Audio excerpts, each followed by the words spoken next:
മിക്ക കുട്ടികളും കംപ്ലീറ്റ് ആയിട്ട് ഇഗ്നോർ ചെയ്യാൻ പോകുന്ന ഒരു കാര്യത്തിനെ പറ്റിയാണ് ഇനി ഞാൻ പറയാൻ പോകുന്നത്. വെറുതെ അവിടുന്ന് ഇവിടുന്നുള്ള മോക്ക് ടെസ്റ്റുകൾ എഴുതിയിട്ട് ഒരു കാര്യമില്ല. ഹായ് ഓൾ, ഞാൻ Nandana Vinod, second year MBBS student name study. ഇന്നത്തെ എന്റെ വീഡിയോ നിങ്ങൾ എഴുതുന്ന ഓരോ മോക്ക് ടെസ്റ്റുകളെയും എങ്ങനെ കറക്റ്റ് ആയിട്ട് അനലൈസ് ചെയ്യണം എന്നതിനെ പറ്റിയായിരിക്കും.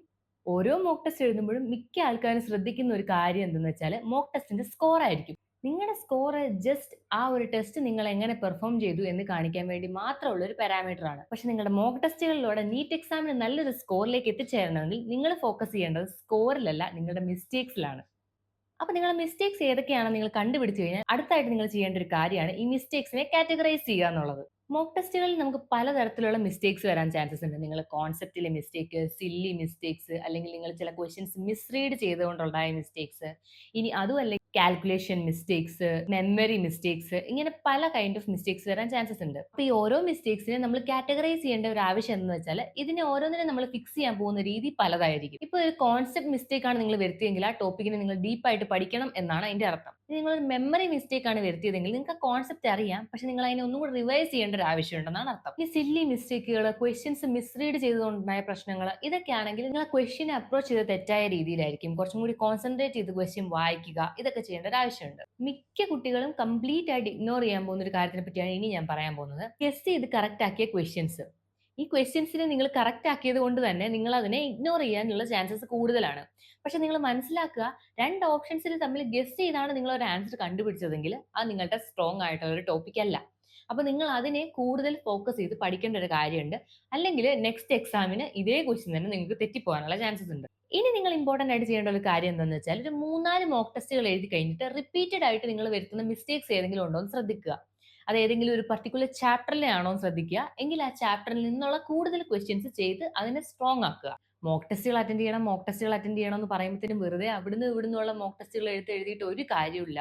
നിങ്ങൾ എഴുതുന്ന ക്വസ്റ്റ്യൻസ് റെലവെന്റ് ആയിരിക്കണം, അത് NCERT ബേസ്ഡ് ആയിരിക്കണം. നിങ്ങൾ നല്ലൊരു ഓൺലൈൻ ടെസ്റ്റ് സീരീസ് തപ്പി നടക്കുന്ന ഒരാളാണെങ്കിൽ മെമോനീറ്റ് ആപ്ലിക്കേഷൻ ഒരു വളരെ നല്ലൊരു ഓപ്ഷൻ ആയിരിക്കും. ഇതിൽ നിങ്ങൾക്ക് എല്ലാ ടൈപ്പ് ഓഫ് ക്വസ്റ്റ്യൻസും കാണാൻ പറ്റും. NTA PYQs നിന്ന് ഡിറൈവ് ചെയ്ത ക്വസ്റ്റ്യൻസ്, മോർ ദൻ വൺ കോൺസെപ്റ്റ്സിനെ കണക്ട് ചെയ്യുന്ന questions, simple questions, tough questions, എല്ലാ കൈൻഡ് ഓഫ് ക്വസ്റ്റ്യൻസും അടങ്ങിയിട്ടുള്ള ഒരു ആപ്ലിക്കേഷൻ ആണിത്. അപ്പോൾ ഫിസിക്സിനെയൊക്കെ പേടിയുള്ള ആൾക്കാരാണെങ്കിൽ എല്ലാ ലെവൽ ഓഫ് ക്വസ്റ്റ്യൻസും അറിഞ്ഞിരിക്കേണ്ടത് വളരെയധികം ഇമ്പോർട്ടന്റ് ആണ്. വേറെ ഫിസിക്സ് ക്വസ്റ്റ്യൻസ് ഒക്കെ എടുത്തു കഴിഞ്ഞാൽ നിങ്ങൾക്ക് മനസ്സിലാവും നിങ്ങൾ വെറുതെ പെരിഫറിയിൽ നിന്ന് ഇക്വേഷൻസ് ബൈ ഹാർട്ട് ചെയ്ത് പോവുകയാണോ അതോ നിങ്ങൾക്ക് ഈ കോൺസെപ്റ്റിൽ ഇൻഡെപ്ത് നോളജ് ഉണ്ടോ എന്നുള്ളതൊക്കെ. റീനി 2026 92% ഓഫ് ക്വസ്റ്റ്യൻസും ഇവരുടെ ടെസ്റ്റ് സീരീസിലെ ക്വസ്റ്റ്യൻസുമായിട്ട് മാച്ച് ചെയ്തിട്ടുണ്ടായിരുന്നു. അപ്പം അതിനുള്ള പ്രൂഫ് ഇവരുടെ ആപ്ലിക്കേഷനിൽ കൊടുത്തിട്ടുണ്ട്. ഇനി നിങ്ങളുടെ മിസ്റ്റേക്സിനെ എങ്ങനെ ഫിക്സ് ചെയ്യാമെന്ന് നമുക്ക് നോക്കാം. അപ്പൊ നിങ്ങളുടെ അടുത്ത് ഞാൻ പല വീഡിയോയിലും പറഞ്ഞിട്ടുള്ള ഒരു കാര്യമാണ് ഒരു മിസ്റ്റേക്ക് ബുക്ക് അല്ലെങ്കിൽ ഒരു മോക്ക് ടെസ്റ്റ് എറർ ബുക്ക് നിങ്ങൾ എപ്പോഴും കീപ്പ് ചെയ്യണം എന്നുള്ള കാര്യം. പലരും സമയം കിട്ടുന്നില്ല എന്നൊക്കെ പറഞ്ഞിട്ട് ഇത് ഇഗ്നോർ ചെയ്യുന്ന ഒരു കാര്യമാണ്. പക്ഷേ നിങ്ങൾ മസ്റ്റ് ആയിട്ടും ചെയ്തിരിക്കേണ്ട ഒരു കാര്യമാണിത്.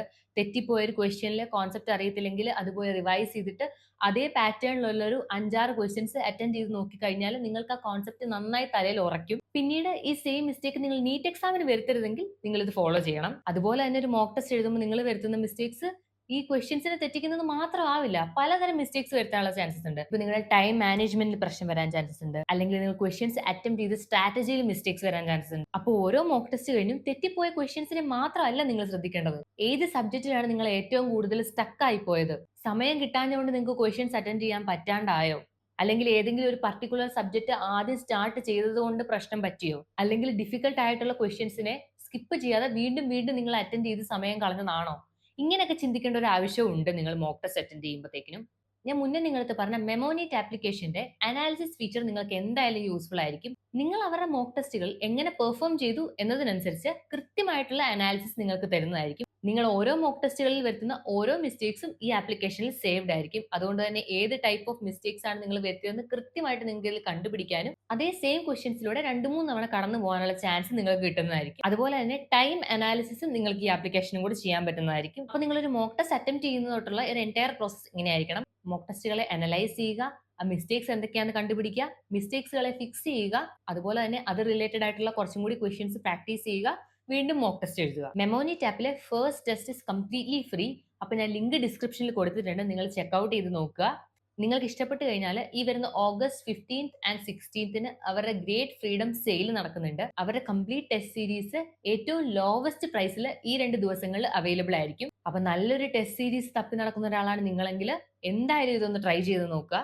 ഇനി ഒരു മോക്ക് ടെസ്റ്റ് എഴുതുമ്പോൾ ഞാൻ ഈ പറഞ്ഞ കാര്യങ്ങളെല്ലാം നിങ്ങളുടെ മനസ്സിൽ ഉണ്ടാവുമെന്ന് ഞാൻ വിചാരിക്കുന്നു. Thank you for watching my video. Bye bye.